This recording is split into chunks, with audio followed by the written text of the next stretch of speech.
toujours sur la notion de handicap, quels seraient ceux qui pèsent sur une perpétuation de la forte pénétration du nucléaire? Alors, est-ce que ce serait un problème générique sur le parc comme celui des soudures? Est-ce que ce serait une surcomplexité, par exemple, du modèle EPR à construire? Est-ce que ce serait la gestion des déchets, un manque d'eau pour le refroidissement des centrales? Ou alors, là aussi, l'acceptation sociétale, encore une fois, du risque d'accident majeur en cas de séisme ou d'autres causes? Les handicaps du nucléaire ne sont pas dans les risques du nucléaire, pour faire une réponse très courte. Ils sont dans le fait que, autant dans les ENR, vous avez une barrière de matériaux, dans le nucléaire, vous avez une barrière de compétences. C'est ça la barrière du nucléaire. Et une barrière de capitaux. Ça va vous intéresser puisque vous aimez l'économie. Il faut savoir qu'aujourd'hui, le coût d'un mégawattheure nucléaire est au premier ordre essentiellement dépendant du coût du capital. Pour un réacteur qui va coûter 10 milliards à construire, entre un coût du capital à 2% et un coût du capital à 10%, la différence, c'est 90 milliards de frais financiers sur la durée de vie du réacteur. 90 milliards. Donc en fait, un nucléaire privé est un nucléaire cher. Donc je fais partie des gens qui disent que le nucléaire n'a rien à faire dans le secteur privé. Un nucléaire moins cher. Voilà. Mais dans les inconvénients, donc il y a une barrière de compétences ou une barrière de mentalité. Parce que dire qu'on va mettre le nucléaire dans le privé, c'est une barrière de mentalité. Ce n'est pas une barrière physique. Ça ne dépend que de la convention qu'on a envie de se donner. Et il y a une barrière de compétences parce que c'est un réacteur, c'est un gros bousin compliqué. Moi, je ne suis pas capable de le faire, vous n'êtes pas capable de le faire. Il faut trouver des gens capables de le faire. Et des gens capables de le faire, il faut 10 ans pour faire un bon soudeur industriel qui fasse une raffinerie ou un réacteur nucléaire, du reste. C'est quelque chose qui demande du temps. C'est ça le principal handicap du nucléaire. Dans les handicaps qu'on lui prête souvent, on importe l'uranium, mais j'insiste, on va importer tous les métaux des éoliennes et tous les métaux des panneaux solaires, et on va en importer beaucoup plus en quantité. Donc, c'est pas parce qu'on n'a pas de nucléaire qu'on n'a pas d'importation. Et aujourd'hui, on importe tous les smartphones, et j'ai pas l'impression que ça vous empêche d'en acheter. La deuxième chose, en ce qui concerne le nucléaire, c'est les accidents. Il faut savoir que le plus grave accident industriel de tous les temps, c'est pas du tout l'accident de Tchernobyl, c'est l'accident de Bhopal. Qui a tué beaucoup plus de monde, qui était un accident d'une usine chimique. Et le plus grave accident d'une installation de production d'électricité en Europe en nombre de morts instantanés, ça n'a pas été Tchernobyl non plus, ça a été la rupture du barrage de Vajon-Longaronne en Italie, qui a fait 2500 morts après un glissement de terrain qui a fait déborder le lac de barrage et qui a noyé un village à l'aval. La question de la dangerosité, le défaut générique, par exemple, qu'on a trouvé sur les circuits de secours, c'était des circuits de secours. Alors, je vais vous poser une question. Imaginons que vous ayez des mafiosos qui vous courent derrière. Vous êtes dans votre voiture et on vous annonce que votre voiture, il y a un dispositif de secours qui peut-être ne va pas fonctionner. Vous arrêtez la voiture ? Non.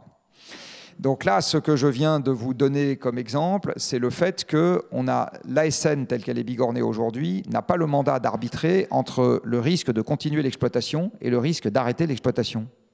Ce n'est pas son job. Son job, c'est le risque si je continue l'exploitation, point barre. Le fait que si on arrête l'exploitation, on peut faire mourir plein de gens parce qu'il n'y a pas assez d'électricité, ce n'est pas son problème. C'est absolument pas son problème. Donc, je ne dis pas que c'est des gens malfaisants, c'est juste pas dans son mandat. D'accord ? Bon. Et comme je disais tout à l'heure, on va devoir arbitrer les risques à l'avenir. Donc là, une question, par exemple, qu'aujourd'hui personne ne se pose, c'est dans quelle mesure est-ce qu'il serait pertinent de prendre un peu plus de risques sur la filière nucléaire, un peu plus, c'est peut-être pas votre envie, mais un peu plus, pour en éviter beaucoup plus à côté, des risques environnementaux et des risques sociaux. Parce que si un défaut de production électrique fait qu'on doit gérer par la pauvreté quelque chose qu'on aurait pu gérer par l'électrification, comment vous quantifiez, comment vous faites cet arbitrage des risques ? Aujourd'hui, il n'est pas fait du tout. Hein. Et ça renvoie du reste à la question derrière, non mais c'est la question du débat démocratique. Merci d'embrayer vers la suite d'ailleurs. On ne peut avoir un débat démocratique que sur les choses qu'on connaît. D'accord ? Et ces trucs-là, aujourd'hui, par exemple, c'est des choses qui ne sont pas explorées. Je laisse la parole à Camille Dorival pour la dernière partie avant les questions de la salle. À propos de ce qu'on a appelé peut-être un peu pompeusement la démocratie des choix techniques, mais Camille va nous éclairer un peu sur ce qu'on a voulu mettre dans cette partie-là.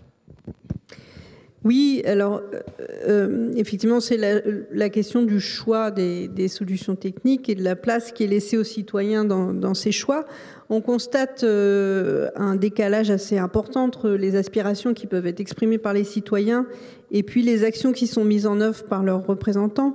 La meilleure illustration, c'est évidemment la Convention citoyenne pour le climat, puisque en juin 2020, les citoyens qui avaient été engagés dans cette convention ont fait une série de propositions pour réduire les émissions de gaz à effet de serre. Force est de constater que la plupart d'entre elles n'ont pas été reprises ni par la loi ni par la réglementation. Il y aurait d'autres exemples à donner comme ça. Mais à votre avis, est-ce que la question des modes de production de l'énergie, c'est la plus pertinente à poser de prime abord aux citoyens, ou est-ce qu'il ne faudrait pas d'abord se poser la question du type de société que ces moyens de production serviraient? Ça revient à ce dont on parlait tout à l'heure. Est-ce qu'on souhaite collectivement aller vers une société plus frugale ou une société plus technologique? Alors malheureusement, on arrive, dans ma vision du monde, on n'arrive pas à dissocier les deux. C'est bien le problème. Alors je vais commencer par citer, par recycler un papier très intéressant que j'avais lu, je crois que c'est de Sylvestre Huette, qui avait fait remarquer l'énorme différence entre le monde dans lequel nous vivons aujourd'hui et le monde il y a 2 siècles. Et alors il disait, il y a 2 siècles, tout un chacun pouvait, par le simple regard, comprendre les techniques qui étaient en vigueur à l'époque. Vous rentrez dans un moulin, vous comprenez ce que c'est qu'un engrenage, vous comprenez ce que c'est qu'une démultiplication, il y a un petit pignon qui entraîne une grande roue, vous comprenez que ça fait tourner la grande roue plus lentement que le petit pignon et que par contre ça met plus de couple. Enfin, vous comprenez que la force de l'eau fait tourner la roue à eau, que la force du vent fait tourner les moulins, etc. Donc en fait, l'honnête femme et l'honnête homme de l'époque pouvaient par le simple regard comprendre la quasi-totalité des techniques qui étaient utilisées. Aujourd'hui, c'est l'exact inverse. Vous et moi, par notre regard, on ne peut absolument rien comprendre. Je regarde ce micro, je ne sais pas comment il fonctionne. Je regarde cette caméra, je ne sais pas comment elle fonctionne. Alors si j'ai une vague idée de la manière dont fonctionne la pendule que j'ai en face de moi et qui me dit que je suis toujours trop long, mais si j'allais... En plus, elle n'est pas à l'heure, oui, ça je sais. Mais elle avance quand même, donc elle me donne quand même le temps que j'ai parlé depuis le début. Et donc je sais que là-dedans, il y a des ressorts, des tourbillons, des machins, des bidules. Si ça se trouve, c'est de l'électronique, en fait, je dis n'importe quoi. Et à ce moment, je sais de nouveau pas comment ça fonctionne. Je ne sais pas si ici, il y a une seule personne qui est capable de démonter toutes les pièces du moteur de sa voiture, pour les gens qui ont une voiture. Et je ne sais pas si ici, il y a une seule personne qui comprend bien comment fonctionne un train quand on monte dedans. Donc, en fait, et votre smartphone, évidemment, vous ne comprenez pas comment il marche, et moi non plus du reste. Donc aujourd'hui, il n'y a plus une seule technique, plus une seule, dont nous dépendons au quotidien. Est-ce que vous savez comment fonctionne la machine qui a fabriqué votre vêtement? Non, moi non plus, le reste. Bon. Donc il n'y a pas une seule technique dont on dépend au quotidien, en premier ordre, qui ne soit accessible à tout un chacun. Elles sont toujours accessibles uniquement aux gens qui travaillent dans le secteur et qui les maîtrisent. Et encore. Les experts alors? Appelons-les comme ça. Appelons-les comme ça. On peut les appeler des experts, des sachants, oui. Mais est-ce que vous appelleriez expert un ouvrier qui pilote une ligne de production de vaccins? Vous voyez, il y a une petite connotation dans le mot expert. En attendant, le seul qui sait à peu près comment fonctionne sa ligne de production, c'est lui. Bon. Donc, on a des spécialistes, je préférerais dire. Voilà, probablement que le mot est mieux choisi. On est dans un monde de spécialistes juxtaposés, interconnectés, et aucun d'entre nous n'a aujourd'hui la capacité à disposer d'une vision totale sur l'ensemble des composantes qui sont nécessaires à ce que le monde fonctionne. Il n'y a pas de grand architecte qui sait tout, partout, tout le temps. Ça ne marche pas. Du coup, c'est très difficile d'organiser des débats qu'on appelle comme on veut, citoyens, démocratiques, etc. Parce que l'étape numéro 1, qui est tout simplement le partage de la connaissance sur le monde tel qu'il est, c'est extrêmement compliqué, c'est hachement compliqué, comme dirait l'autre, à organiser. C'est très très difficile. Et en fait, dans les dialogues, j'ai envie de dire, de sourds qu'il y a, donc avant même qu'on ne soit pas d'accord philosophiquement, les pires dialogues de sourds, c'est quand on n'arrive pas à se mettre d'accord sur les faits. Et à ce moment, on n'arrive pas à dépasser cette étape. C'était très clair. Vous avez dit tout à l'heure, ASN n'est pas tout à fait câblé pour arbitrer entre des risques de court terme et de moyen terme, si je reformule. Est-ce que ça veut dire qu'on va disséminer partout sur la planète du nucléaire pour arbitrer entre des risques de court terme et de moyen terme, en espérant que personne n'ira faire joujou sur Zaporizhzhia ou ailleurs.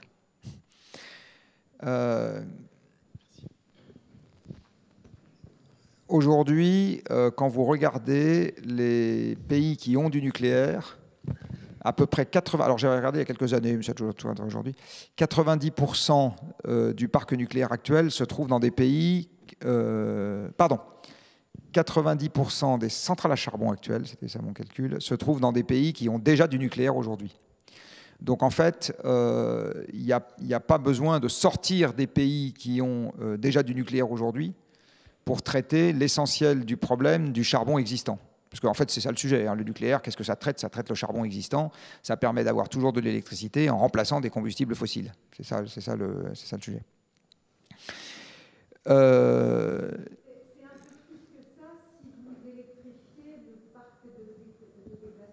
Oui, alors je fais partie des tristes cires qui pensent qu'on n'y arrivera jamais. C'est-à-dire que les 1,2 milliard de voitures qu'on a dans le monde, plus les 2200 gigawatts de centrales à charbon qu'on a dans le monde, de toute façon, tout ça ne sera pas décarboné dans les 30 ans qui viennent. Et donc, on va se prendre des baffes. C'est absolument évident. Une partie va se résoudre par des craquements dans le système. Ça, c'est bon, pas très drôle à dire, mais je pense que malheureusement, on a trop attendu pour qu'aujourd'hui, ça se gère partout dans la joie et la bonne humeur. Est-ce que dans ce... Qu'est-ce que je veux dire ?